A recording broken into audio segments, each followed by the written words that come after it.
My brother snatched my wife and mocked me, saying she was never truly content with you anyway. He chuckled while they used my funds on their fresh start, calling me merely a stepping stone. She retorted with disdain, discarding our wedding ring in the garbage. I let them enjoy their antics until they uncovered what I had done. Just 4 days later, their voices rose in fury over the phone.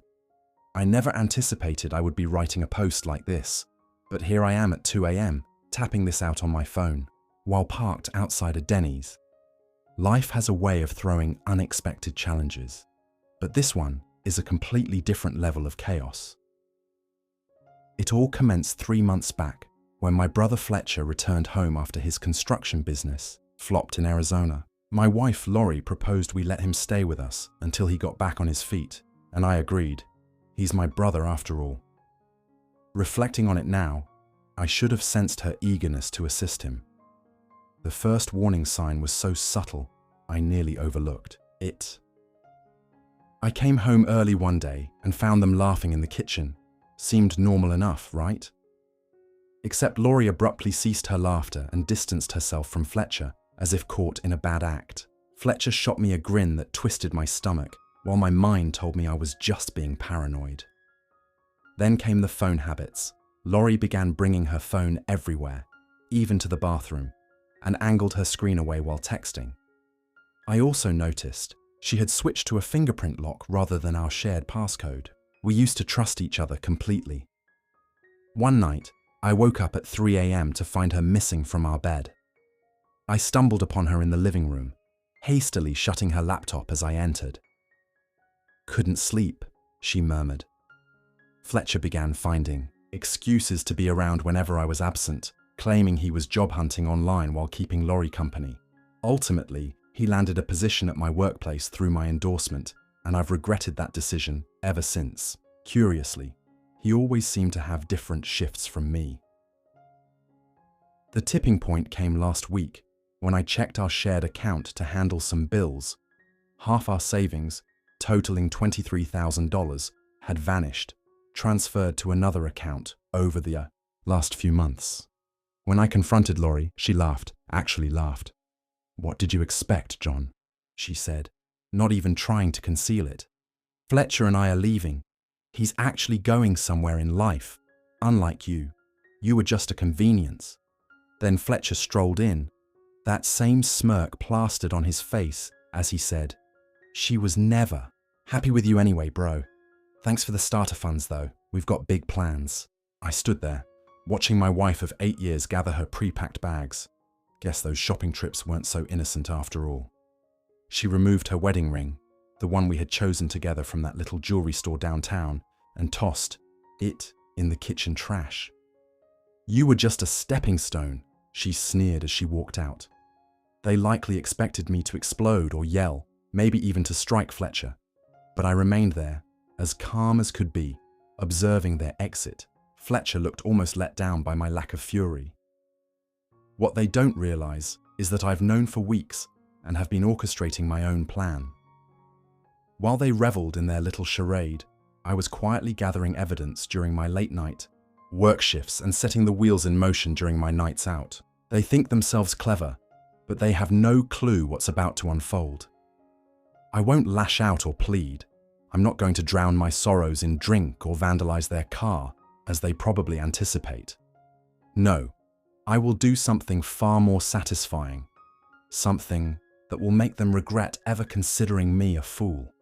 This is only the beginning. They're likely celebrating now, believing they've triumphed. Let them relish their moment. Soon enough, they'll comprehend exactly what sort of man they chose to betray. I've got more to share, but it's late, and I need to make some phone calls tomorrow. This isn't finished, not by a long shot. I'll provide updates when the next phase commences. Edit. Thanks for all the encouragement and comments. To those inquiring about my well-being, I'm doing better than fine. I'm focused. Update. It's been a week since my last post, and I can't express my gratitude enough for the backing I've received. After the betrayal by Fletcher and Lori, I vowed not to roll over. Here's what's transpired. Remember those sudden lifestyle changes I mentioned regarding Fletcher? The new Audi, lavish vacations, designer attire. My dear brother wasn't merely stealing my wife, he was also embezzling from his company. And Laurie, she assisted him at every turn. I began noticing discrepancies about 6 months ago. Fletcher frequently boasted about his side businesses and investment success, yet something seemed off. He was living lavishly, far beyond what his salary could sustain, even though he claimed to be working overtime. I caught him slipping up during a family dinner when he mentioned a trip to Miami while he was supposedly tied up with a substantial work project. Since we're in the same industry, I knew precisely the projects he was involved with, and his figures didn't match what was legitimate. It started as minor inconsistencies, but grew serious. I kept quiet and documented everything. Every mention of a project from Fletcher, every new item he flaunted. I noted it down. Laurie constantly defended his success, claiming I was just envious. Fletcher knows how to make money move, she would say, rolling her eyes at me. Now it's clear why she seemed so self-assured. She was helping him deceive the books. The real turning point came when I discovered receipts in our shared cloud storage that Laurie overlooked deleting. Bills for materials that didn't even exist, inflated expense reports, fake vendor payments, all funneled through shell accounts. They weren't criminal geniuses. They were simply careless and arrogant. For 3 months, I compiled a dossier. Each transaction, every falsehood, every manipulated document. I refused to let them pin this on me when it all inevitably fell apart. And believe me, I ensured it would come crashing down. Last week, after they drained our joint accounts, I made an anonymous call to Fletcher's company's ethics hotline and followed up with an email that contained just enough evidence to initiate an internal inquiry. I knew precisely which projects to point them towards. The ensuing fallout was poetic in its simplicity. Fletcher was summoned for a meeting on Monday morning, and by lunchtime he was escorted out with a cardboard box of his belongings. His expression was priceless. He knew, truly knew, who orchestrated this, but he couldn't prove a thing. Laurie phoned me later that night, shrieking, "How could you do this to your own brother?" I simply laughed and hung up, mirroring the same laughter Fletcher gave me when he revealed their affair. Their perfect little lives are beginning to unravel. Fletcher's standing in the industry is ruined. Those investment gains they relied on are gone, and the new house they put a deposit on. They are scrambling to get out of that contract. The beauty of it all? The truth about their facade is starting to permeate through the social circles. Our mutual friends have reached out, highlighting the red flags they observed but never mentioned before. Even Fletcher's closest companions are pulling away. No one wants to be linked to someone who would embezzle from their company and betray their own brother. But I'm not finished yet. This is merely the start. Fletcher and Laurie believed they were clever, constructing their new life using stolen funds and misplaced trust. However, they overlooked a critical fact. I always play the long game. As for those inquiring about legal repercussions, rest assured, everything I did was entirely above board. I simply ensured the right individuals knew where to look. The company's internal investigation will take care of everything else. Stay tuned for further updates as the dominoes continue to fall, and I'm just getting started. Edit. I appreciate all the awards and supportive messages. To address common queries. Yes, I have safeguarded myself legally. No, I'm not apprehensive about retaliation.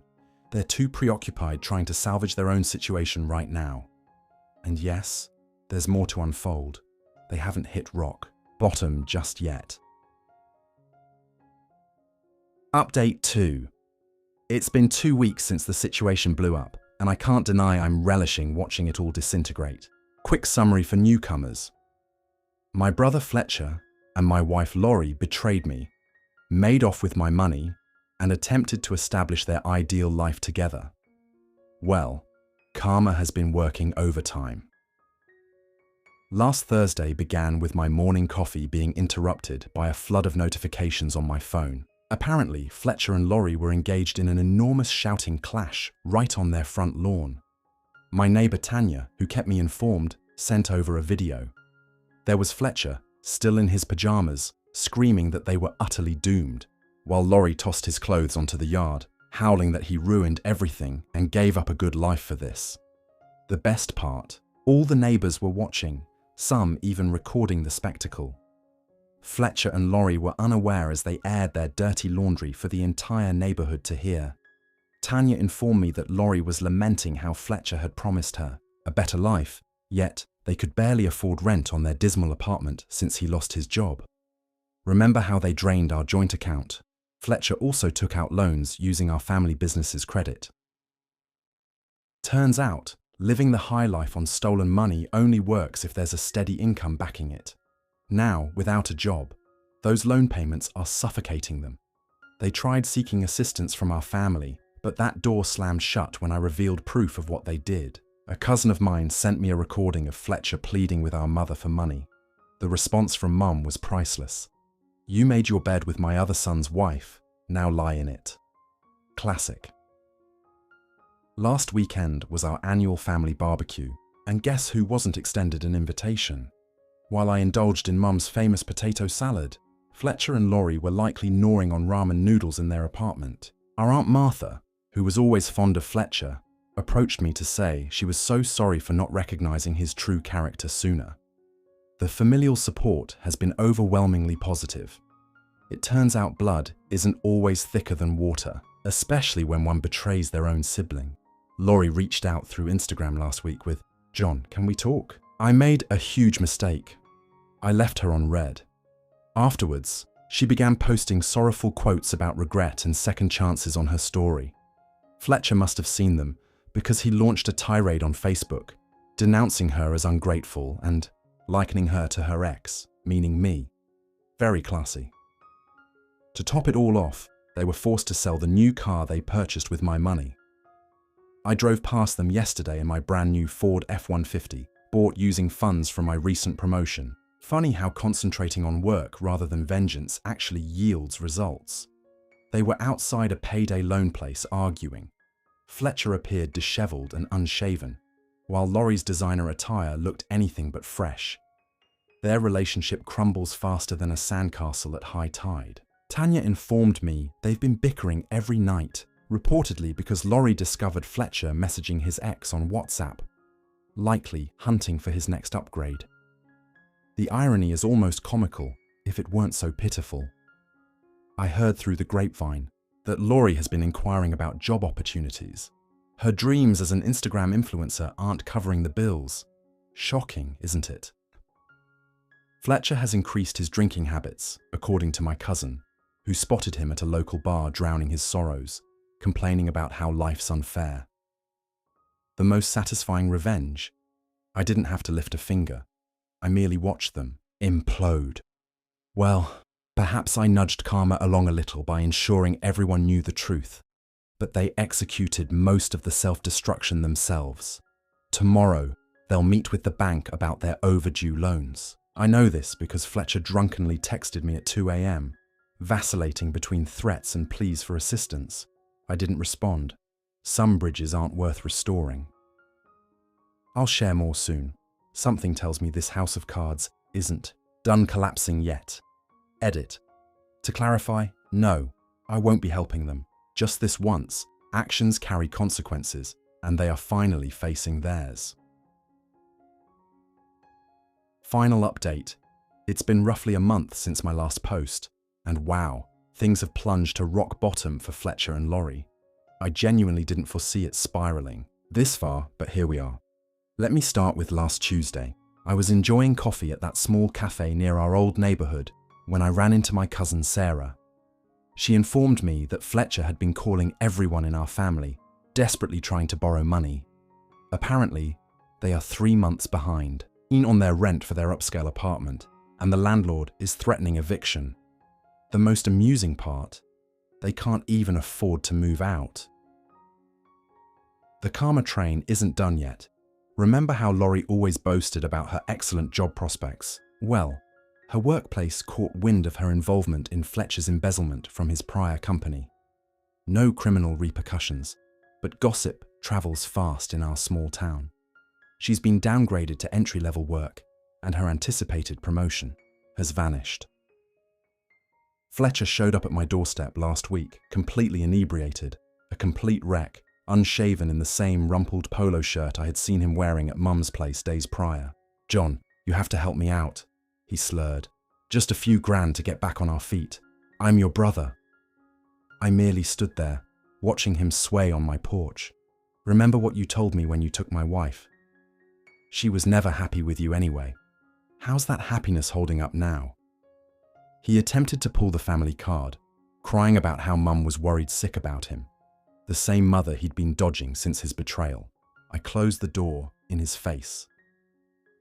Later that evening, he bombarded me with calls from different numbers, leaving increasingly agitated messages about how I had destroyed his life. The icing on the cake arrived 3 days ago when Laurie texted me, "Can we talk? I made a huge mistake." I actually laughed aloud upon reading it. She followed up with a lengthy message articulating how she had been confused and that Fletcher manipulated her.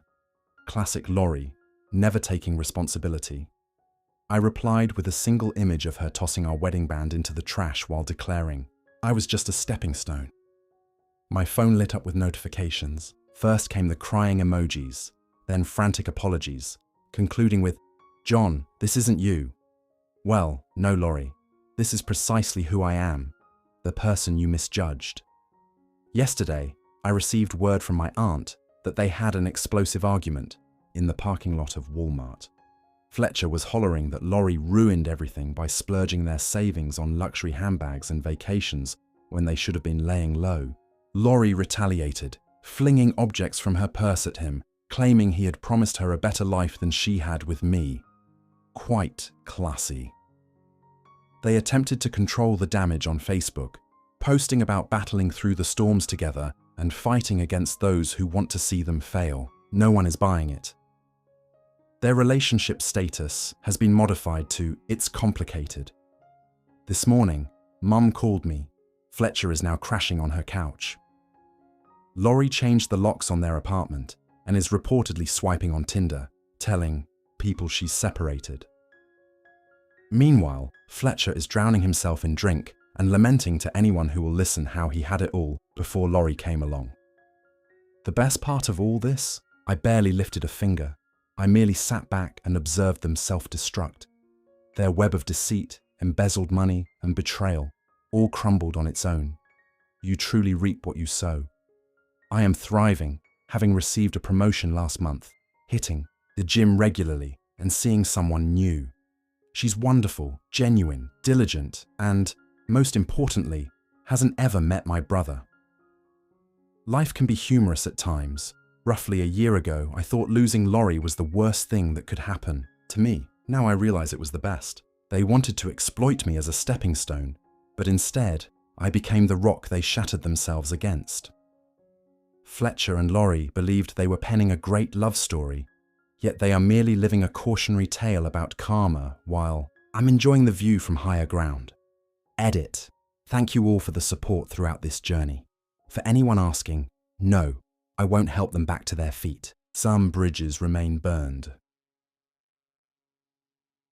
Edit 2. To clarify, yes, they genuinely attempted to blame me for their predicament in the family group chat. The screenshots of that conversation are something else. If you enjoyed this Reddit saga and wish to hear more, please remember to like, subscribe, and hit the notification bell for additional riveting content. Your support means a great deal. Thank you for joining me on this journey.